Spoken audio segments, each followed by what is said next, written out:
Desde ahora, Joan Monegro y un equipo especializado comparten con nosotros los temas más relevantes de economía y finanzas en la revista radial más actualizada. En el aire, iMoney Super 7.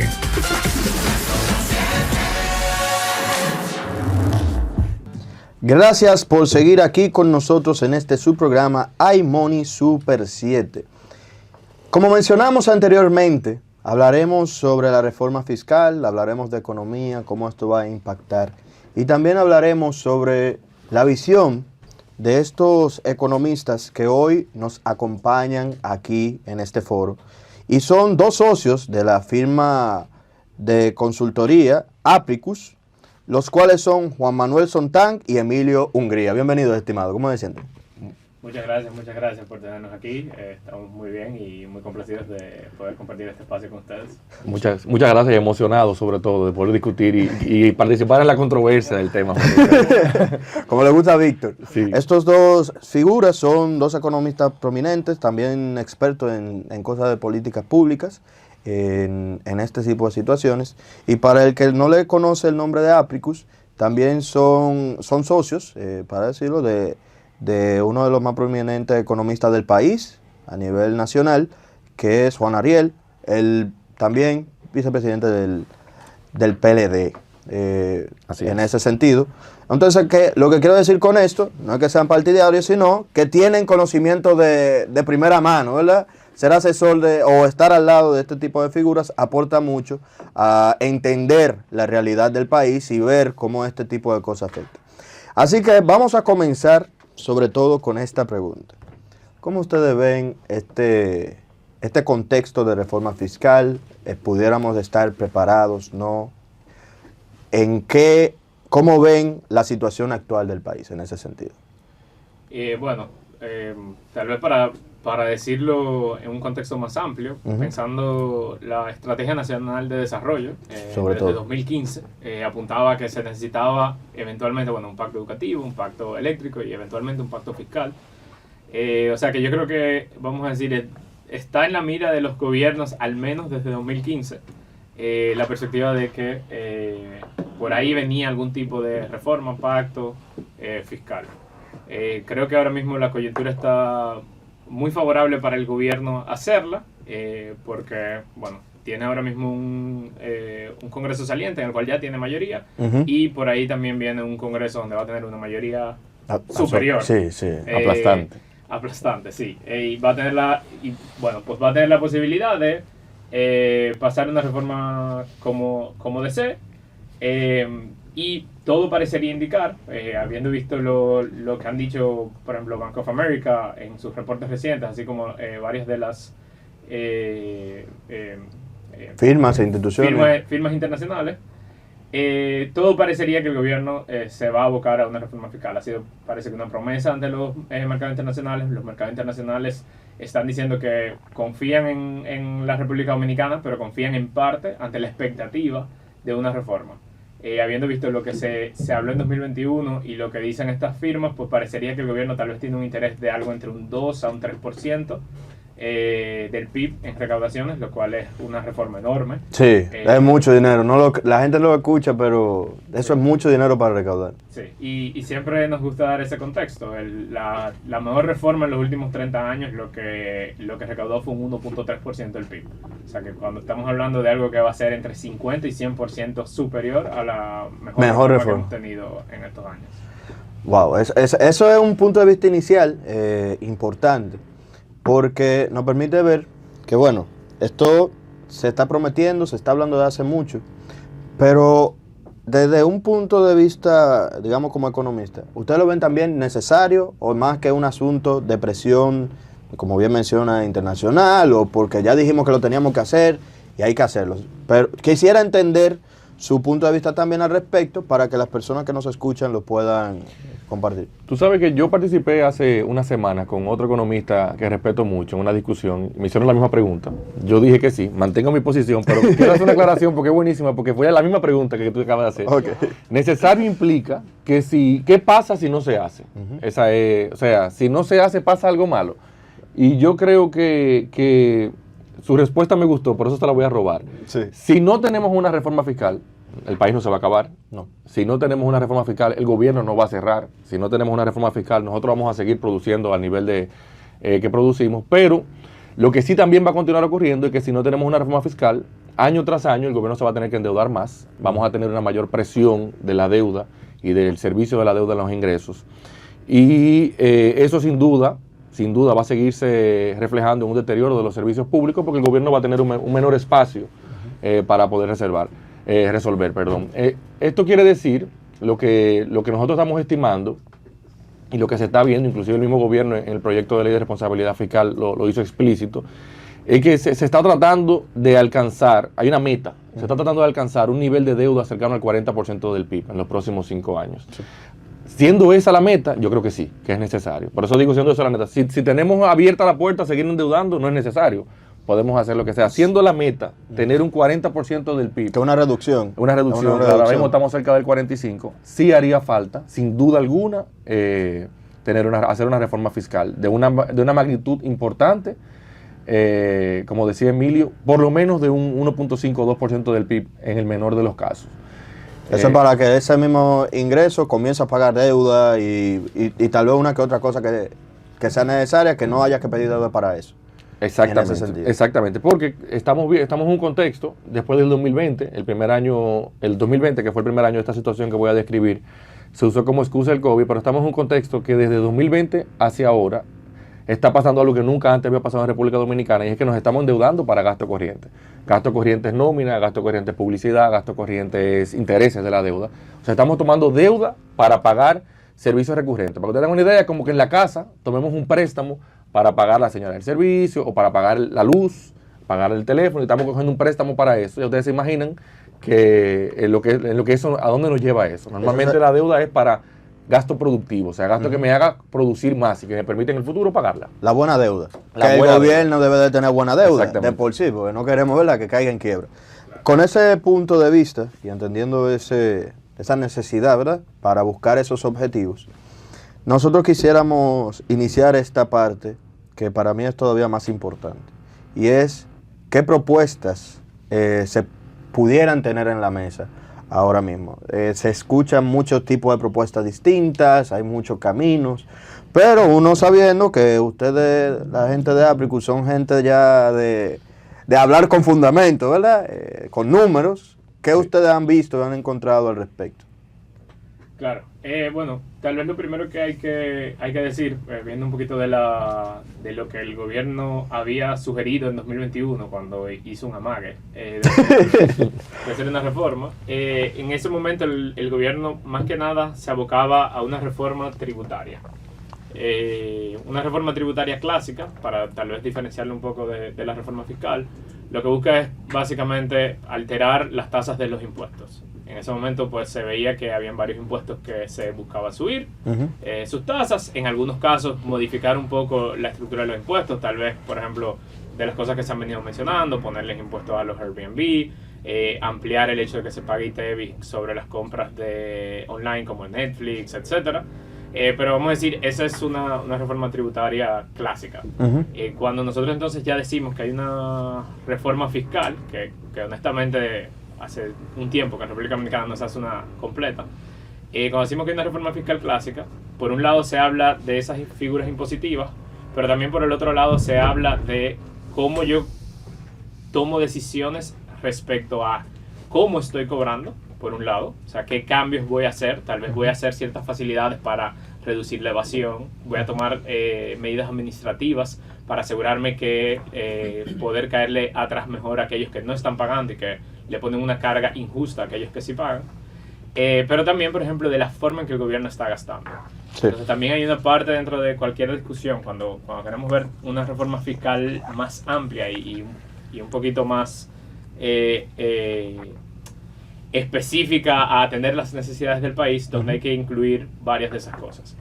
Entonces, bueno, ahora mismo el gobierno, como mencionaba Juan Manuel, tiene una ley de responsabilidad fiscal que atiende un poco al tema del gasto, tal vez hay más cosas que considerar. Por ejemplo, ahora se está hablando mucho este tema de si los asesores y no sé qué. Un proyecto de ley, es bueno aclarar. Sí, un proyecto de ley de responsabilidad fiscal que todavía no está listo. No ha pasado. No ha aprobado, exacto.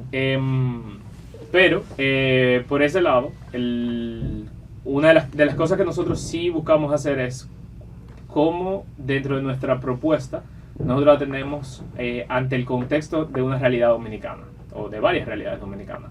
Una de las realidades es que aquí tenemos de las tasas más altas de impuestos, y esto es distinto de decirlo, de las tasas más altas de impuestos, tanto al consumo, dígase el ITEVI, como sobre la renta de Latinoamérica, por un lado. Pero contradictoriamente, con esas altas tasas, que tal vez no son la más alta de la región, pero están usualmente entre los puestos más altos. Top 10. Exacto. Top 5. Top 5, usualmente. Okay. A pesar de estar en el top 5 de tasas más altas, estamos en el top 5 de menor porcentaje de recaudación como fiscal. Porcentaje del PIB. ¿Y por qué pasa eso? Bueno, justamente por parte de lo que decíamos. Una buena parte viene por el hecho de que hay mucha evasión, hay mucha elusión, hay dificultades para la DGI poder cobrarlo por ciertas medidas administrativas que se necesitan tomar que tienen que venir por ley. Pero por el otro lado, también porque hay muchas exenciones que hoy en día existen que hacen más difícil cobrar ese tipo de impuestos. Juan Manuel siempre le gusta hacer mención de algunos de estos, así que nada más le voy a robar uno. El ITEVIS. El ITEVIS, nosotros, de cada 100 pesos que se supone que el gobierno debería poder cobrar del ITEVIS, nada más se están cobrando 33 pesos. ¿Dónde se van los otros 67 pesos? 33 pesos se van en evasión y elusión. Dígase, en personas que se ha identificado a grandes rasgos por dónde está, pero no se ha podido tomar todas las medidas para atacarlo. Pero hay 33 pesos que no lo estamos cobrando porque alguien está decidiendo no pagarlo, o porque alguien porque en algunos casos también es eso, es más difícil, sabe cómo pagarlo. Es más difícil poder caerle atrás para pagarlo y no tiene las facilidades. Sí, porque por ejemplo el que vende empanada en la esquina en teoría tiene que pagar impuestos, pero claro, es difícil de caerle atrás y sabe cuánto efectivamente. Claro. Y puede ser hasta demasiado caro para la DGI hacer todo el esfuerzo de caerle atrás por tal vez 2.000 pesos al mes, 3.000 pesos al mes de ITEVI. Entonces hay que buscar la manera de, sin que sea muy caro para la DGI hacerlo, que sea más fácil para que el sistema lo cobre, tanto para él pagarlo como para uno poder estar verificando que eso se está pagando. Pero otros, ahí van 33 pesos, pero otros 34 pesos se van en exenciones. Exenciones que van tanto por un lado por bienes que están exentos. Más de un tercio son de exenciones. Así mismo. Una gran parte de las exenciones se van por bienes que están exentos y otra, o un poco más pequeña, se van a ciertos sectores en particular que no tienen que pagarlo, que no tienen que pagar el ITEVIS. No pagar el ITEVIS, ok. Exacto, que no tienen que pagar el ITEVIS, como el caso... O sea, para que entendamos eso, es que hay un grupo que no paga ITEVIS definitivamente y otro que paga menos ITEVIS de lo que debería. De lo que se paga en general, no lo que debería, por ley, porque son legales. Exacto, entonces las exenciones son legales, la evasión y elusión no es legal, pero digamos que entonces, dentro de ese contexto, pues una de las cosas que uno tiene que pensar es cómo yo pudiera intentar recaudar más sin estar subiendo una tasa que ya sabemos que es alta, una tasa del 18%, que sabemos que es alta, y además que intentemos que el grupo que está pagando no sea el que más golpes lleve de esta nueva medida. Por favor, sí. Entonces, viéndolo dentro de ese contexto, una de las cosas que nosotros apuntamos es cómo se puede reducir las exenciones, cómo se puede simplificar un poco el mecanismo de pago, y con eso nos permite reducir las tasas. No voy a dar algunas de las opiniones controversiales, vamos a reducirlo un 10%, sino vamos a ser sinceros con la un 10%. Yo no he escuchado esa.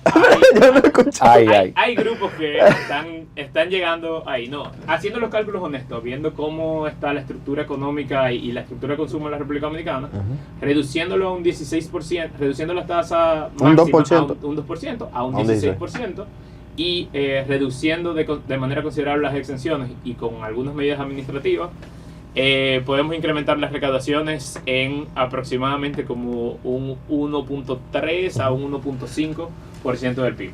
Dígase, gran parte de la reforma fiscal que el gobierno quiere hacer se hace con con toques pequeños a mejorar la estructura del ITEVIS, a pesar de reducir tasas.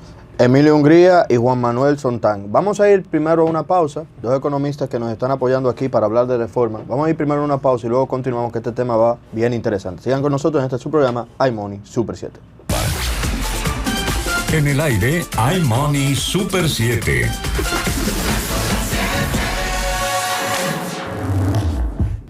Gracias por seguir aquí con nosotros en este su programa iMoney Super 7. Nosotros estamos aquí hablando con Juan Manuel Sontán y Emilio Hungría, socios de la consultora Apricus, economistas de alto nivel, y Emilio nos acaba de dar una clase magistral, del análisis o de las cosas que hay que tomar en consideración para hablar de propuestas a nivel de políticas públicas, buscando no solamente, que es algo que incluso a los estudiantes uno siempre le dice, no se tienen que concentrar solamente en subir impuestos o bajar impuestos, sino también en qué otras cosas se pueden hacer para mejorar la situación, para resolver algún tipo de problema.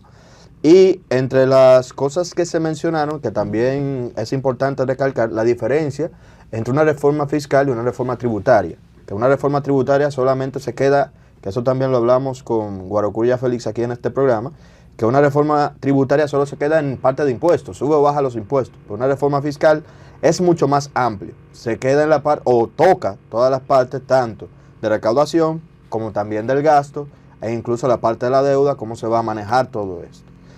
En este sentido, me quedo con la duda también del planteamiento, o la continuación del planteamiento de Emilio Hungría, de parte tuya, Juan Manuel, de todo esto, en el sentido de la propuesta inicial, o uno de los puntos iniciales que tienen ustedes es justamente reducir la tasa de impuestos de un 18, de ITEVIS, perdón, de un 18 a un 16, que se oye razonable, y yo creo que la gente a nivel general también, desde que tú le dices que le bajas hasta medio punto, sí, hasta medio punto uno va a estar feliz.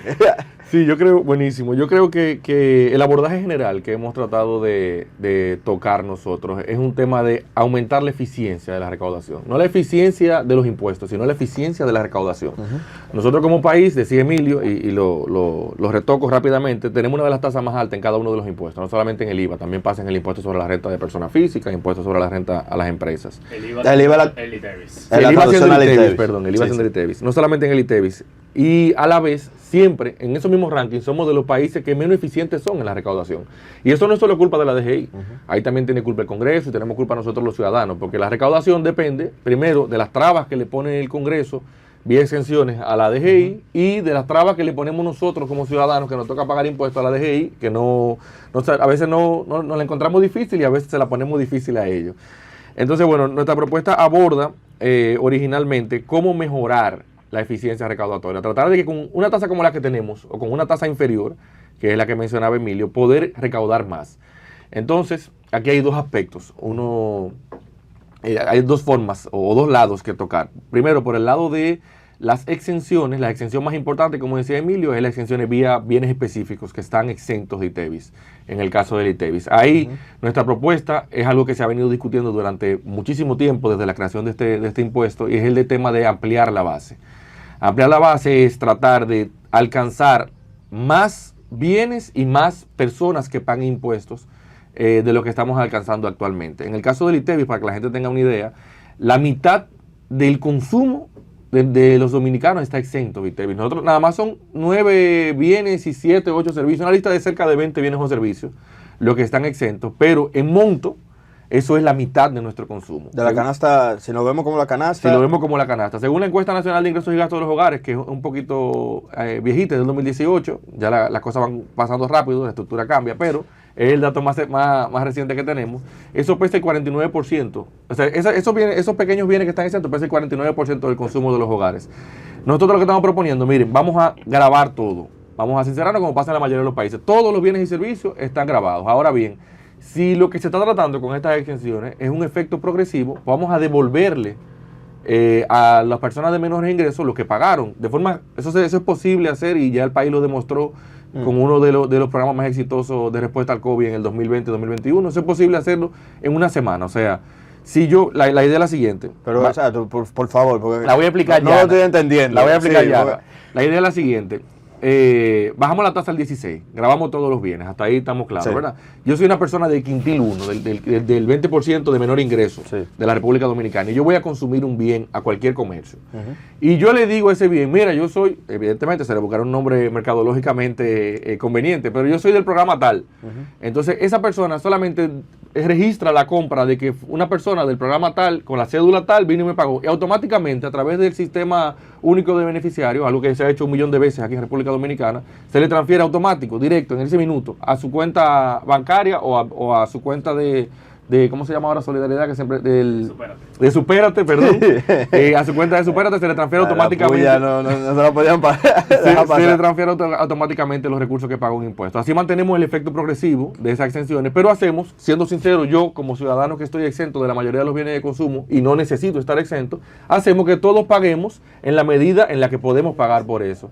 Y eso permitiría, ese escenario que te estoy planteando, permitiría reducir la tasa de impuesto a mucho menos de un 16. Nosotros estamos proponiendo que sea un 16, porque un 16 permite que se recaude entre un 1 y 1.5% del PIB más, que es más o menos un con 70%. La otra condición de que quitemos las exenciones. Eso permite que se recaude entre un 1.5%, que es más o menos el 70% de lo que saldría a buscar el gobierno. Eso por un lado. Me voy ahora al otro lado. En el otro lado tenemos el tema de la evasión, la informalidad, sí, que es algo que realmente ataca a nuestra economía y muchas de las economías de Latinoamérica. Nosotros no nos vamos a inventar nada de la NASA, ni vamos aquí a diseñar un esquema del agua tibia. O sea, eso todo lo conocemos y en la región se ha resuelto. Hay un sinnúmero de medidas que no tienen ni siquiera que ir a la ley, que pudiese la DGI y el gobierno implementar para poder incentivar a las empresas hacia la formalización impositiva, o sea, hacia el pago de impuestos. Hay medidas que nosotros proponemos por el lado de la demanda, o sea, de nosotros los consumidores, y hay medidas que proponemos por el lado de la oferta, o sea, de los comerciantes. Por el lado de la demanda, voy a mencionar una que me parece súper interesante, que ya se ejecutó en Brasil, Chile y algunos otros países. Sí. Por el lado de la demanda, nosotros estamos proponiendo, y está cuantificado, estamos proponiendo que todos los días la DGI rife 1 millón de pesos. ¿Qué? ¿Cómo así? Parece un montón de dinero, pero eso para la DGI son 360 millones de pesos. Ajá. Que en las recaudaciones de la DGI eso es ínfimo. Y ese 1 millón de pesos solamente se va a rifar entre las personas que tengan en su mano una factura de consumidor final. Entonces, yo voy a un comercio y voy... De ese día. De ese día, es por día, claro. Yo voy a un comercio, okay, voy a consumir, por ejemplo, voy a comprar sopita en mi casa, pasé un espagueti rojo, ¿verdad? Y yo tengo que decidir, a cada minuto pasa, en todos los hogares de la República Dominicana. Sí, yo tengo que decidir si lo consumo en el colmado o lo consumo en un establecimiento formal, ¿verdad? Sí. Entonces, yo sé que si lo consumo en un establecimiento formal, me van a dar mi factura con comprobante fiscal, pero se llama consumidor final, pero es lo mismo, una factura de una empresa formal. Si lo consumo en el colmado, bueno, pues no me dan nada. Y al final todo el mundo se va a comenzar todo el mundo se mueve, a formalizar. El concepto económico se llama voto con los pies, es un concepto que se usa más para tema político, pero en temas comerciales es un voto con los pies. Yo voy a votar el tipo de comercio en el que yo quiero consumir con mis pies. Voy a ir a que me puedo ganar 1 millón de pesos todos los días. El efecto es altísimo. La gente piensa 360 millones, eso no es nada con respecto a lo que esto, aún en el escenario más conservador, puede recaudar. En el escenario más conservador es un 0.4% del PIB. Sí, no, se oye interesante. Eso ya está como... ¿Sería por factura o por el monto que...? No, por factura. No, por eso que te digo, que eso fuera interesantísimo. O sea, al final es un cambio de yo ir, en vez de comprar en el sector informal, yo voy a incentivar el sector informal a volverse formal, porque ya la gente no va a querer comprar tan fácil allá, ¿verdad? A comprar allá, porque a la otra me da un incentivo mayor, además de comprar el producto, también de poder ganar ese 1 millón de pesos diarios, que yo sé que al dominicano le gusta. Y lo que más le gusta está en una tómbola. Con esto dicho, antes de continuar con la entrevista, necesitamos ir a una pausa, que también, ya que estamos hablando de economía, este programa necesita proteger su economía también, así que vamos a una pausa y luego continuamos en su programa iMoney Super 7. En el aire, iMoney Super 7.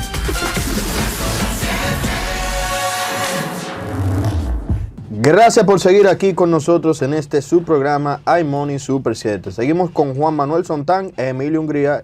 Y Juan Manuel nos dio una primera propuesta, o una segunda propuesta, bueno, tercera, cuarta, ya va mucho.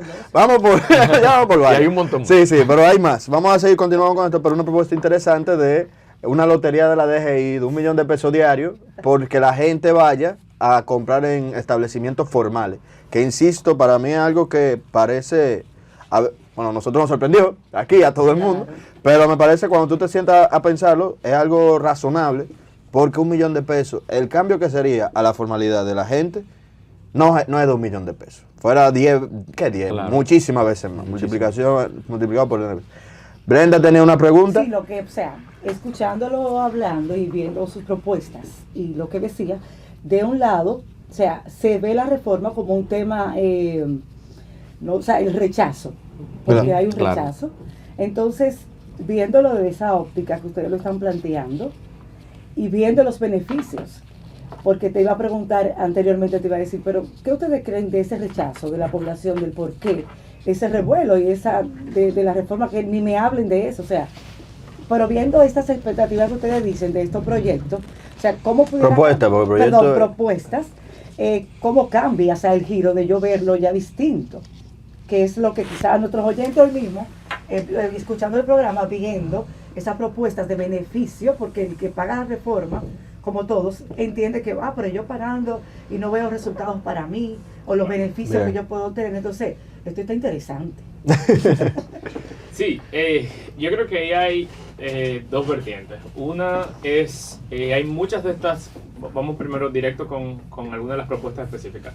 Hay muchas de estas que lo que buscan justamente es eso, es como crear un incentivo para que las personas se sientan parte, para llamarla así, de la misma reforma. Y se sientan parte en un sentido positivo, porque todos nos sentimos parte porque nos sale del bolsillo. Pero no, somos parte, exacto. Somos parte, queramos o no. Sí, por eso son impuestos. Pero yo creo que sí, que hay una buena parte de esto que tiene que venir, de esta reforma fiscal que tiene que venir así. Tiene que venir uno pudiendo ver cuáles van a ser las ventajas directas de muchos de estos impuestos. ¿Por qué? Bueno, porque en un lado me van a bajar, por el otro lado me van a ayudar con si yo soy un emprendedor que hoy en día estoy tal vez pagando, por ejemplo, el anticipo, que he intentado formalizarme y cuando lo he intentado la DGI me ha puesto trabas, bueno, pues voy a tener muchas facilidades para hacerlo y eso pues me puede ayudar tanto con el tema del $1 millón de pesos para el consumidor, como temas, por ejemplo, de que sea mucho más fácil para mí pagarlo si yo soy dueño de un negocio donde trabajan 2 personas. No tengo ahora que contratar una tercera persona exclusivamente dedicada a pagar impuestos y resolver problemas con la DGI. Entonces, ¿cómo eso se puede hacer de una manera que sea más fácil? Creo que eso va por un lado, pero por el otro, y es un tema que creo que es uno en el que el gobierno hasta ahora ha fallado, es cuál es la razón de esta reforma fiscal. ¿Qué es lo que se nos está vendiendo? Por desgracia ya pasó el proceso electoral, eso tal vez era algo que hubiera sido bueno haberlo discutido en ese momento. Pero se intentó, pero ninguno decía nada. Se hacían la pregunta, pero todo balmareado, tú sabes, política. No, pero por ejemplo... Me consta. Ahí hay cosas que tal vez es bueno entonces empezar a discutir, porque por ejemplo, voy a decir el caso simple para todos los que vivimos en Santo Domingo. Si me dicen, bueno, viene una reforma fiscal, van a haber algunas cosas que van a ser un poco dolorosas para todos, pero parte del plan del gobierno es una inversión importante en el sistema sanitario de Santo Domingo. Cambia la empresa. El sistema alcantarillado y de sanitario de Santo Domingo. Mira, si tú me dices a mí que vamos a hacer unas inversiones considerables durante los próximos 5 años, que van a reducir todo este problema de las inundaciones, que van a reducir el problema del tráfico, que nos enfrentamos tendido todos eléctrico. Los días, pues entonces ya ahora tú me estás a mí diciendo, bueno, esta reforma tiene un sentido, y es algo en lo que yo te voy a juzgar, gobierno. Si tú me haces la reforma, pero después no me haces los cambios que me estabas prometiendo, entonces yo te voy a juzgar por eso. Entonces crea esa perspectiva también de decir por qué yo te estoy haciendo la reforma. Crea entonces un sentido de pertenencia mayor del ciudadano, de bueno, yo entiendo que tal vez voy a tener que pagar más. Por un lado, sé que va a ser más fácil pagar impuestos, por el otro tengo esta posibilidad de ganarme el $1 millón de pesos de la DGI. Sí, no, eso está interesante. Pero por el otro, mi vida debería hacerse mejor y si no, se lo voy a reclamar al gobierno o en protestas o en voto, que es otro tipo de protesta. Entonces creo que eso es algo que el gobierno no fue bueno en 2021 cuando tiró el primer borrador de reforma Y ahora que ha empezado a sonar mucho la posibilidad de la reforma, creo que es algo que le ha faltado poder enseñarnos por qué es. Y también enseñarnos, bueno, qué medidas se va a tomar de su lado, que aunque son insignificativas para el presupuesto total, pero muestran un compromiso real con la estabilidad fiscal. Y, por ejemplo, vuelvo a mencionar ese tema, los temas de la transparencia con respecto al gasto en asesores, cómo el gobierno se va a limitar con eso. Porque era algo que se criticaba mucho en el pasado, pero de repente empezamos a ver que hay una buena parte del gasto que se está yendo en sueldos de 200 y 300 mil pesos de personas que ni siquiera sabemos precisamente cuál es su rol ahí. Entonces creo que eso es algo que se tiene que considerar y que sería muy bueno poder verlo antes o en conjunto con el borrador de reforma fiscal que veamos. Yo quiero decir con esto, y tenemos que ir nuevamente a una pausa antes de continuar, pero quiero que sigamos y nos concentremos ya para la próxima etapa en ver las últimas propuestas, que de verdad para mí ya ahora mismo estoy emocionado por entenderlas todas y verlas, por lo menos a entender. Exacto. Con esto dicho, vamos a una pausa y luego continuamos en su programa iMoney Super 7. En el aire, iMoney Super 7.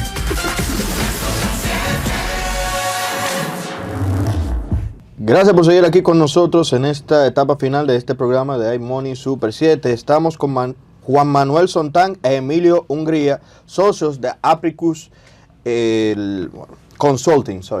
El punto está en esto que quiero continuar en este sentido. Hemos ido hablando de reformas, hemos ido hablando de propuestas y han aparecido muy interesantes las propuestas y también recomendaciones, digámoslo así, hasta de cómo vender esta reforma fiscal para que no sea tan traumática para el pueblo dominicano, como bien mencionaba Brenda en su momento. Por lo tanto, yo quisiera que tanto Emilio Hungría como Juan Manuel Sontán nos digan un poco esas propuestas también, esas otras propuestas que tienen dentro de esta misma... Yo tengo un conjunto de ideas. Exacto. Bueno, vengo con otra, ¿verdad? Vamos con otra. Ahorita, para volver a poner a la gente en el contexto, ahorita hablábamos de que, bueno, en este bloque que estamos tocando ahora, la idea es mejorar la formalidad y decía, la podemos dividir del lado de oferta y del lado de la demanda.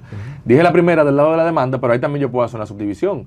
Del lado de la demanda, que sea un incentivo para el comercio, y del lado de la demanda, que sea un incentivo positivo, o sea, en ese caso que puse del $1.000.000, el ciudadano que se gana el $1.000.000 se siente bien, y el comercio que ya tiene claramente cuál es el incentivo. Mira, si yo me formalizo, viene más gente, o sea, que es un incentivo positivo. Viene más gente porque la gente quiere ir a donde le dan su facturita. También hay formas de hacer lo mismo vía la demanda con incentivos negativos hacia el comercio. El garrote, la zanahoria y el garrote, Emilio siempre usa el ejemplo.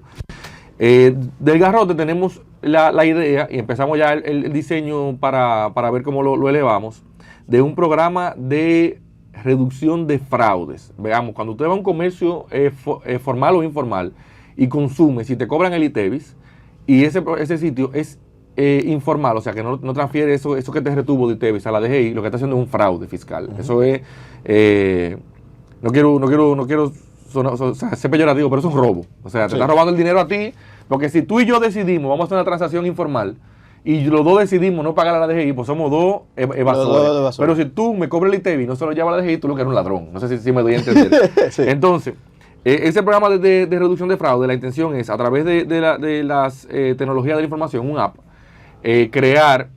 convertir a todos los ciudadanos en policías. Eso es fácil, de la siguiente forma. Tú vas a un comercio, te entregan una proforma, una factura, no sé si ustedes se la han entregado alguna vez en un restaurante o en algún sitio, una proforma, una factura que no tiene un número de comprobante fiscal, no tiene ese B01 que nosotros solemos ver.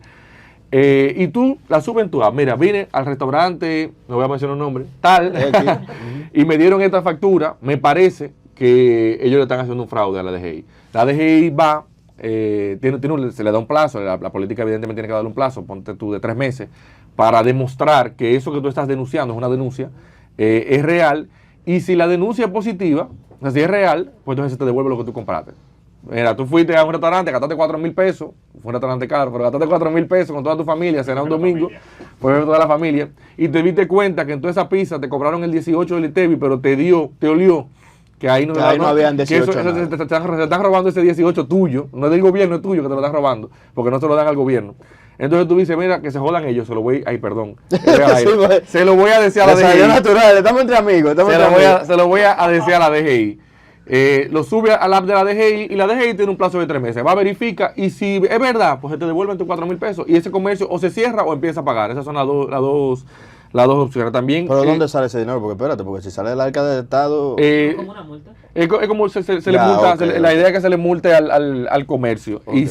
Y como es un programa de incentivo, que también tenemos ambos escenarios, si el comercio, lo que se termine que se cierra y no decide no pagar la multa, sino cerrar, ¿verdad? Y entrar al proceso judicial, bueno, pues ya sería del arca del Estado. Pero estamos hablando de consumos, o sea, no estamos hablando de recompensas como en el caso de la rifa de 1 millón de pesos. Esa es otra idea que tenemos, otra propuesta que estamos viendo por el lado de la demanda. Por el lado de la oferta, tenemos algunas tantas también, un poco más ortodoxas. Y yo creo que es el momento de que nosotros nos asinceremos como economía del tipo de economía que tenemos. Ayer o antes de ayer creo que se presentó un estudio súper interesante del Banco Central sobre MIPYMES y micronegocios. Y el 36% de lo que se produce en nuestra economía viene de pequeñas, medianas pequeñas y microempresas. O sea que nosotros tenemos que tener un sistema tributario, y este es el mejor momento, gracias a Dios que ellos publicaron ese estudio ahora, porque este es el mejor momento para saber eso.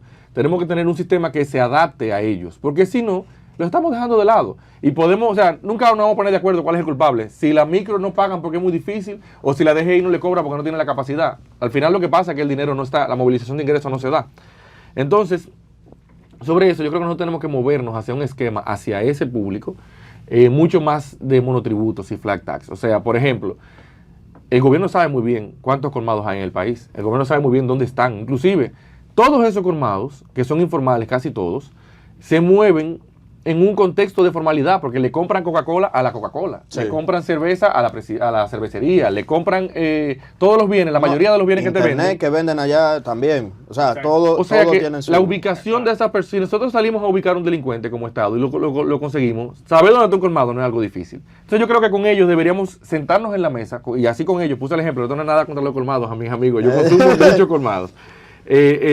Sentarnos con todos esos micronegocios de alta propensión a la informalidad, como colmados, salones de belleza, y sentarnos con ellos en la mesa y decirle, miren, aquí la realidad es que ustedes tienen que pagar impuestos.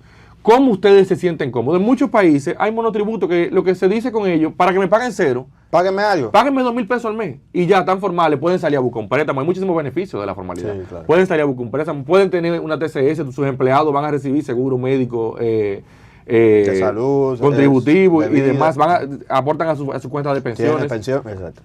Entonces yo creo que la idea es, y nuestra propuesta, una de nuestras propuestas es precisamente un monotributo hacia le hemos puesto el nombre, microcomercios de alta propensión a la informalidad, que son básicamente puestos de trabajo de menos de 5 empleados, por ejemplo, colmados, salones de belleza, chiriperos, ahorita ponías el ejemplo del señor que vende empanadas aquí en la esquina, que se la pongan fácil, o sea, eso no es algo que nosotros estamos, o sea, no es un problema de República Dominicana, es un problema de toda la región. Sí, de Latinoamérica. De toda Latinoamérica, en El Salvador, Honduras, hay muchísima informalidad, más que en República Dominicana. Y el gobierno ha encontrado formas en las que les grava de algún modo las actividades, por eso ellos no son el de menor presión tributaria, somos nosotros. Uh-huh. Entonces la idea es, bueno, tratar de replicar un poco de estas ideas que permita que los ponértela más fácil. No tiene que hacer un cálculo de ingreso, gasto, pago tanto de empleados. Simplemente, mira, yo soy un micronegocio, soy un colmado que vende menos de 5 millones de pesos al mes, yo pago 2,000 pesos al mes y se acabó. Excelente. Esa es una de las ideas. No, eso está excelente y ya hemos llegado a la etapa final del programa, solo nos quedan 2 minutos. Yo quisiera ver si cualquiera de los dos, Juan Manuel Sontán o Emilio Hungría, de Apricus Consulting, nos da alguna palabra de cierre respecto a este tema y recalcar, que se dije fuera del aire, pero que nosotros estamos aquí también para cualquier este tipo de temas, investigaciones que se logren hacer, que sean para el bien de la sociedad dominicana y que el entenderlo también para la sociedad sea beneficioso, estamos a su disposición. Así que 1 minuto de cierre, por favor. Sí, primero como han podido escuchar, hay muchas ideas acerca de cosas que tenemos que hacer. Yo creo que este es un buen momento para nosotros sentarnos con muchas de estas ideas y discutir cuál es el país que queremos, cuál es el país que tenemos, cuáles son las realidades. No podemos crear impuestos para Suiza y ¿Y cómo podemos entonces buscar ideas como estas, ideas que hemos visto que han sido productivas en muchos otros países, ideas que toman en consideración esa realidad de hoy, y decir, ok, ¿hacia dónde entonces nosotros queremos ir como país? Y cómo entonces una reforma fiscal puede ayudar a llevarnos hacia allá. Yo creo que la Estrategia Nacional de Desarrollo en su momento fue un lindo documento que ha sido olvidado, que ya no vamos a alcanzar en la gran mayoría de las cosas que allí se tocaban, pero que tenemos que volver a pensar en una gran estrategia nacional y ver la reforma fiscal como algo que entre dentro de esa estrategia nacional que nos permita pues poder alcanzar y poder caminar hacia ese objetivo. Juan Manuel. Y yo, bueno, dos mensajes muy breves. Uno a los radioescuchas, ¿verdad? Este es el momento más importante de los próximos años. Involúcrense en el proceso. Así como nosotros, hay un montón de personas que tienen ideas y propuestas. Ábranse. Les digo que es uno de los momentos más importantes porque así como las elecciones, esto es un momento donde se va a discutir algo. Tú puedes participar o no en la discusión, pero tú vas a pagar por esa discusión. No solo por 4, muy probablemente por más de 4 años. Esta es la primera. Y la segunda es, al principio agradecí por brindarnos el espacio, pero creo que más un agradecimiento lo que toca ahora es una celebración, porque lo que ustedes hacen aquí, brindar este espacio para que vengamos a discutir este tipo de propuestas, yo creo que agrega mucho valor. Y de verdad que mis felicitaciones hacia ustedes. Muchas gracias, estimado. De verdad que para nosotros ha sido un placer tenerlos aquí. Nuevamente, como digo, están invitados siempre, cuando lo necesiten, para también plantear este tipo de temas para la República Dominicana y las investigaciones que ustedes llevan, que sabemos que son de muy alta calidad.